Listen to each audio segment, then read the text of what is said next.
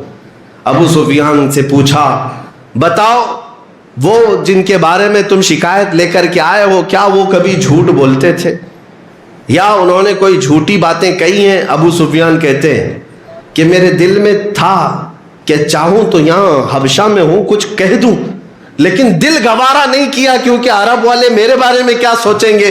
محمد نے کبھی جھوٹ کہا نہیں اور ابو سفیان نے جھوٹ کہہ دیا. اس لیے نجاشی کے بارے وہاں پر دربار میں سچ سچ کہا کہ نہیں آج تک کبھی ہم نے محمد سے جھوٹ سنا ہی نہیں. یہ کون کہہ رہے ایمان نہیں ہے, یہ کہنا پڑا. نجاشی نے پھر پوچھا, جو سوالات ہیں وہ بہت سارے سوالات ہیں, حدیث بڑی طویل حدیث ہے. نجاشی نے پوچھا اچھا یہ بتاؤ کہ ان کے خاندان میں کوئی بادشاہ تھا جس کی وجہ سے وہ بادشاہت کے لیے اگر ایسا کر رہے ہوں؟ ابو سفیان نے کہا نہیں ان کے خاندان میں بادشاہ کوئی نہیں تھا.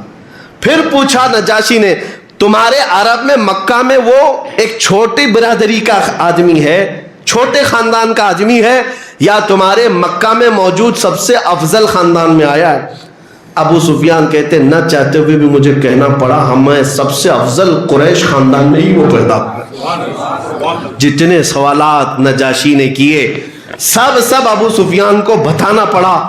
اور اس کے بعد باہر نکل کر کے آئے ابو سفیان. جب تقریباً 17 سوالات نجاشی نے کیا تو اس کے بعد نجاشی بادشاہ کیا کہتا ہے؟ کہتا ہے قسم خدا کی اگر وہ رسول یہاں ہوتے میرے سامنے میں ان کے پیروں کو دھو کر پانی خود پی لیا کرتا، میں ان کے پاؤں دھوتا اور پانی لیتا، اور پھر وہ نجاشی خود دائرہ اسلام میں داخل۔ عزیزان گرامی وقار، میں یہ باتیں اس لیے عرض کر رہا ہوں، دنیا ہزار پروپیگنڈا پھیلا ہے میرے آقا صلی اللہ علیہ وسلم کے اخلاق کے بارے میں، لیکن اللہ تعالیٰ میرے نبی کے اخلاق کو غالب کر کے رہے گا، غالب کر کے رہے گا۔ بس آج ضرورت یہ کہ ڈرے سہمے ہم دوسری جگہ چھپنے کی کوشش کرتے ہیں، تھوڑا نیوٹرل بن جائیں گے، لوگوں میں عزت ہو جائے گی، کچھ نہیں ہوگی۔ ان کا حال یہ ہوتا ہے کہ نہ ادھر کے رہے نہ ادھر کے رہے، کبھی نہیں ہو پاتے۔ اگر کاش میرے مصطفیٰ صلی اللہ علیہ وسلم کی طرف کھل کر کے رہے، ہم غلام ہیں حضور کے، کہنے میں کون سی بات ہے، کہنے میں کون سا ڈر ہے؟ حضور پاک صلی اللہ علیہ وسلم کا صدقہ کھاتے ہیں اور ان کی غلامی کا دم بھرتے ہیں، تو چاہے جہاں پر بھی رہے ہم کھل کر کے کہیں۔ میں ایک بات اکثر کہتا بھی ہوں کہ ایک ایسا واقعہ پیش آیا تھا ایک پلین کے اندر، آسٹریلین ایک نوجوان جو ہے وہ پلین میں سفر کر رہا تھا، ایئر ہوسٹس نے اس کو شراب سپلائی کیا۔ انٹرنیشنل فلائٹس میں یہ شراب دینا عام سی بات ہے، اب شراب سب کو دی جا رہی تھی، وہ کین اس کے پاس جب وہ ایئر ہوسٹس نے دیا تو اس نوجوان نے انکار میں کیا کہا؟ آئی ایم اے مسلم۔ اتنا کہہ دیتا کہ مجھے نہیں پینا ہے تو یہ بھی جواب تھا، لیکن جواب میں اس نے کیا کہا؟ میں مسلمان ہوں۔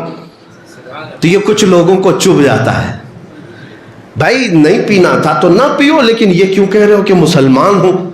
اس نے یہ ثابت کرنا چاہا شراب اور مسلمان دو اپوزٹ چیزیں ہیں، دو اپوزٹ چیزیں ہیں، یہ ہو ہی نہیں سکتا، مسلمان ہو اور پھر یہ پی رہا ہو۔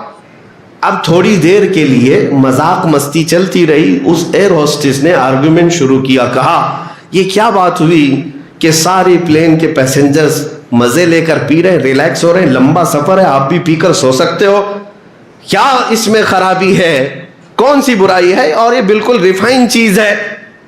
اس نے جب زیادہ آرگیو کرتے ہوئے دیکھا تو اس ایئر ہوسٹس سے کہا ٹھیک ہے یہ شراب پہلے پائلٹ کو پلاؤ، پائلٹ کو پلاؤ، اگر وہ پیتا ہے تو بعد میں دیکھا جائے گا۔ وہ ایئر ہوسٹس کہتی ہے کہ پیتا تو ہوگا اپنے گھر میں لیکن ابھی آن ڈیوٹی ہے، ابھی فی الحال آن ڈیوٹی ہے، ابھی نہیں پیے گا، پلین چلا رہا ہے۔ مسلمان نے کہا تو کان کھول کر سن لو، مسلمان پوری زندگی آن ڈیوٹی ہوتا ہے، وہ اپنے رسول اللہ کی غلامی میں آن ڈیوٹی ہے۔ یہی چیز میں چاہتا ہوں میرے عزیزوں، تم جس جگہ پر بھی ہو میرے مصطفیٰ کی غلامی لے کر چلو اور دنیا کو یہ بتاؤ ہم آن ڈیوٹی ہیں۔ یہ نہیں ہے کہ ہم مسجدوں میں مسلمان بن گئے اور بازاروں میں جا کر کے کچھ اور بن گئے۔ ہاں ہم مسجدوں میں مسلمان ہیں اور تنہائی میں شیطان ہیں، یہ نہیں ہے۔ اسلام کا تقاضا یہ ہے کہ ہر وقت تم آن ڈیوٹی ہو، حضور پاک صلی اللہ علیہ وسلم کے اخلاق کے تم سفیر ہو، تم ترجمان ہو۔ کئی ایسے نان مسلمز کو میں جانتا ہوں جو حضور پاک صلی اللہ علیہ وسلم کو پڑھنے کا شوق رکھتے ہیں، کس وجہ سے؟ کتابوں کی وجہ سے نہیں، کچھ مسلمانوں کے اخلاق دیکھ کر کے پڑھنا چاہتے ہیں۔ تمہارے اخلاق لوگوں کو متاثر کرتے ہیں، حضور پاک صلی اللہ تعالیٰ علیہ وسلم کی طرف لوگوں کو بلاتے ہیں۔ مجھے ایک بات یاد آتی ہے، آج سے 7-8 سال پہلے ایک نان مسلم ڈاکٹر ہے، انہوں نے مجھ سے کچھ ڈسکشن کے وقت ایک بات پوچھی تھی، تو میں حضور پاک صلی اللہ علیہ وسلم کے اخلاق اور ان کی نرم دلی کے بارے میں، عورتوں کے بارے میں بات چل رہی تھی۔ آج بہت سارے وہ لوگ ڈیبیٹ پر بیٹھتے ہیں جو نرے جاہل ہوتے ہیں، اسلام کی اور حضور کی اخلاق کی کچھ نہیں معلوم، لیکن وہ ڈیبیٹ کرنے بیٹھے رہتے ہیں، ادھر بھی ادھر بھی، سب یہ ٹٹو ہیں جو مرغے لڑاتے رہتے ہیں۔ لیکن وہ ڈاکٹر پڑھا لکھا تھا، عورتوں کے حقوق کے بارے میں جو پروپیگنڈا پھیلایا گیا دنیا میں وہی باتیں وہ ہمارے سامنے کرنے لگا کہ ایسا ہے ایسا ہے ویسا ہے مسلمانوں میں، اسلام میں۔ میں نے کہا یہ پروپیگنڈے کے شکار آپ بھی ہو گئے، پڑھ لکھ لیتے تھوڑا سا۔ کہا ایک حدیث میں تمہیں بتا دیتا ہوں، ٹائم کم تھا۔ رسول اللہ صلی اللہ علیہ وسلم ایک جگہ سے گزر رہے تھے، صحابہ ساتھ میں تھے، رات کا وقت تھا، ایک گھر پر روشنی پڑ رہی تھی، ایک گھر پر خاص روشنی پڑ رہی تھی۔ صحابہ رک گئے اور پوچھا یا رسول اللہ صلی اللہ علیہ وسلم یہ ایک ہی گھر پر آج رات اتنی روشنی کیوں ہے؟ حضور پاک صلی اللہ علیہ وسلم رک گئے اور فرماتے جاؤ، صحابہ سے کہتے جا کر دیکھ لینا اس گھر میں یا تو کسی یتیم بچے کی پرورش ہو رہی ہوگی یا تو آج ہی اس گھر میں بیٹی کی پیدائش ہوئی ہوگی۔ یہ رحمت کی جو نور کی برسات اس گھر پر ہے، ان دو میں سے کوئی ایک چیز ہوگی۔ صحابہ کہتے ہم گئے اس گھر کو یعنی کھٹکھٹائے، معلوم کیا تمہارے گھر میں آج کچھ نئی بات ہوئی ہے۔ گھر والے خوشی کا اظہار کرتے ہوئے کہتے ہمارے گھر میں آج بیٹی پیدا ہوئی۔ میں نے یہ حدیث اس کو بتایا تھا کہ وہ رسول ہیں جنہوں نے آسمان سے اترنے والی رحمتیں بھی بیٹیوں کے لیے مختص فرمائی ہیں، تم ان عورتوں کے حقوق کی بات کرتے ہو۔ اتنی سی بات اثر کر گئی۔ آج 7 سال ہو گئے، آج 7 سال تقریباً ہو گئے، اور ڈاکٹر نے خود باضابطہ یہ کہا کہ مولانا میں نے آپ کے رسول صلی اللہ علیہ وسلم کی مکمل بایوگرافی، سیرت مکمل طور پر بڑی بڑی کتابوں میں اب تک 3 بار ختم کر چکا ہوں۔ 3 بار میں حدیثوں کے ساتھ ان کی سیرت پڑھ چکا ہوں، اور جب پڑھتا ہوں تو ان کی عظمت میرے دل میں اور بڑھتی چلی جاتی ہے۔ عزیزان گرامی، بہت سارے ایسے اوقات ہیں جب تم اپنے اعمال سے، اپنے اخلاق سے دوسروں کو میرے نبی تک پہنچا سکتے ہو، حضور پاک صلی اللہ علیہ وسلم تک پہنچانے کا تم ذریعہ بن سکتے ہو۔ لیکن بعض لوگوں کے حالات ایسے بھی ہوتے ہیں جو حضور سے لوگوں کو دور کر دیتے ہیں، دور کر دیتے۔ تمہاری ذمہ داری اتنی ہونی چاہیے، آج راستے پر چلو تو اتنا سوچ کر چلو کہ میرے غلط قدم سے کوئی مجھے تانا نہیں دے گا۔ اگر میرے نبی تک انگلی اٹھا دیا تو کتنی بری بات ہے، کتنی بری بات ہے۔ میرے غلط قدم کی وجہ سے اگر میرے نبی کو کوئی گالی دیتا ہے، کوستا ہے، تو یہ میرے لیے مر جانا بہتر ہے۔ میرا اس طرح کا عمل، میرا مر جانا بہتر ہے اس سے زیادہ کہ اگر کوئی حضور تک انگلی اٹھایا۔ یہ صحابہ کا شوق یہی تھا کہ وہ اپنی زندگی کو جس قدر ریسپانسبل گزارا کرتے تھے، ذمہ داری کے ساتھ، ہر وقت ان کے ذہن میں یہ بات ہوتی تھی کہ ہم رسول کے غلام ہیں، کوئی حضور تک انگلی نہ اٹھائے۔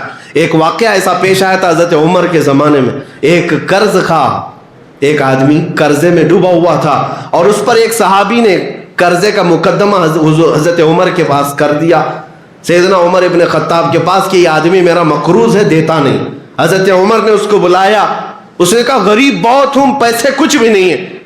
حضرت عمر نے کہا نہیں، بہت دن ہو گئے، اب تجھے ٹائم دیا جاتا ہے، اب یہیں پر تجھے قید کر دیں گے۔ اس آدمی نے کہا، اجنبی تھا، مدینے میں اجنبی تھا، کہا کہ امیر المومنین 2 دن کا ٹائم دے، میں یہ صحابی کا قرضہ کہیں سے لا کر چکا دوں۔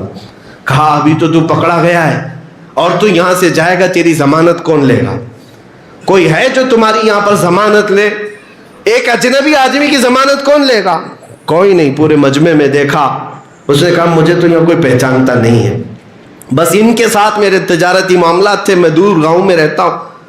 حضرت عمر جب یہ بات دیکھ رہے تھے عدالت میں، حضرت ابو درداء ایک صحابی ہیں، کھڑے ہوتے ہیں، کہتے ہیں امیر المومنین میں اس کی ضمانت لیتا ہوں۔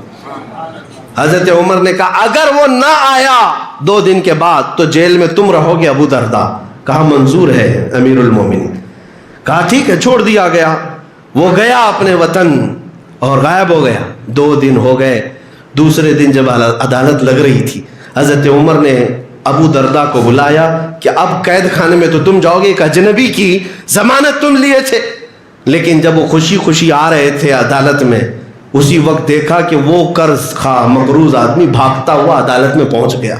کہا میں اپنی قرض کی امانت لے آیا ہوں، میں انتظام کر لیا، اس صحابی کو بلائیں جن کا قرضہ تھا۔ وہ آئے، انہوں نے دیکھا کہ یہ بندہ لے کر کے آ گیا، واپس لے کر کے آ گیا ہے۔ اب یہاں پر معاملہ بالکل بدل گیا۔ عدالت میں جو ہے اس قرض خواہ کو اس صحابی نے معاف کر دیا کہ قرضہ میں معاف کرتا ہوں، مجھے تجھ سے قرضہ نہیں چاہیے، واپس لوٹانے کی حاجت نہیں، میں نے معاف کر دیا۔ تب حضرت عمر ابن خطاب رضی اللہ تعالیٰ عنہ نے اس بندے سے پوچھا کہ تو بھاگ کر جا چکا تھا، بچ سکتا تھا، تجھے مدینے والے پہچانتے نہیں تھے، کہیں جا کر چھپ جاتا، واپس کیوں آ گیا 2 دن کے بعد؟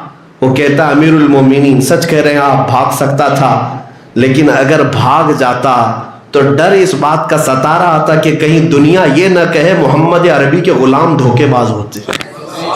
میں رسول اللہ کا غلام، میں رسول اللہ کا غلام ہوں، کہیں کوئی یہ نہ کہہ دے کہ محمد صلی اللہ علیہ وسلم کے غلام دھوکے باز ہوتے ہیں، وعدہ خلافی کرتے ہیں۔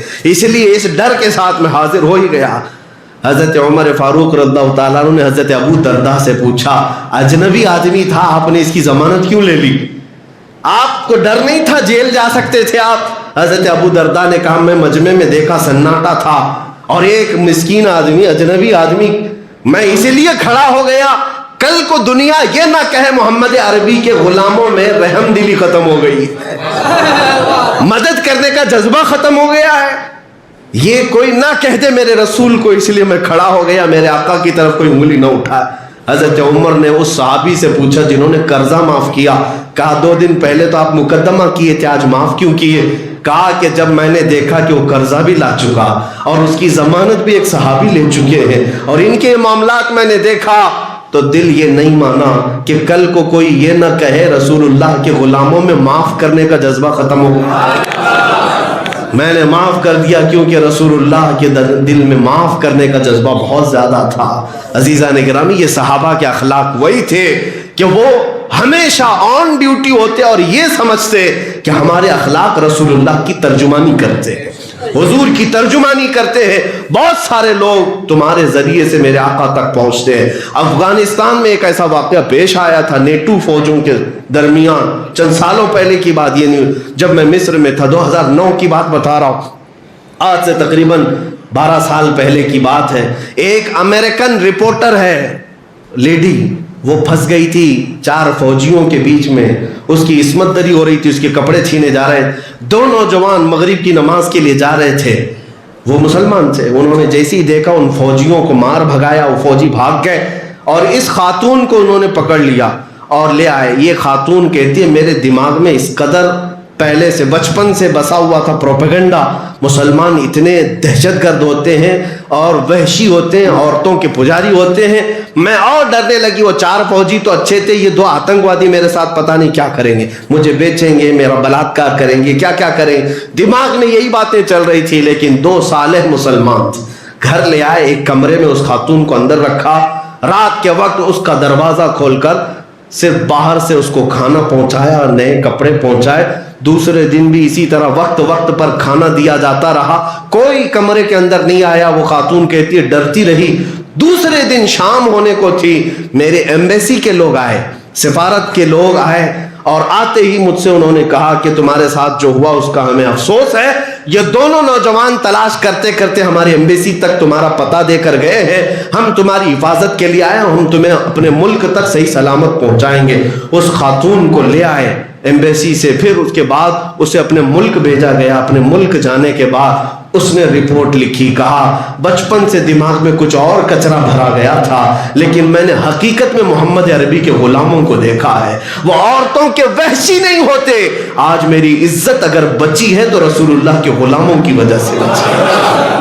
اور وہ اسلام کو ایکسپٹ کرنے کا اعلان بھی کر چکی تھی میرے عزیزو تمہارے اخلاق و کردار لوگوں کو میرے آقا تک لے آ سکتے ہیں حضور تک لے آ سکتے ہیں لیکن یہ جو عیاشی کے حالات آج جو بنے ہیں نکڑوں پر رات بھر بیٹھنا جو یہاں پر عیاشیوں میں ملوث اور گیم میں تو نہ جانے نشے میں کتنے ہمارے نوجوان برباد ہوتے نظر آ رہے ہیں ان تمام زندگیوں پر آج اگر تم انقلابی اعلان کرو پھر دیکھو اللہ تعالیٰ تمہاری عزت میں کس قدر بلندیاں عطا کرتا ہے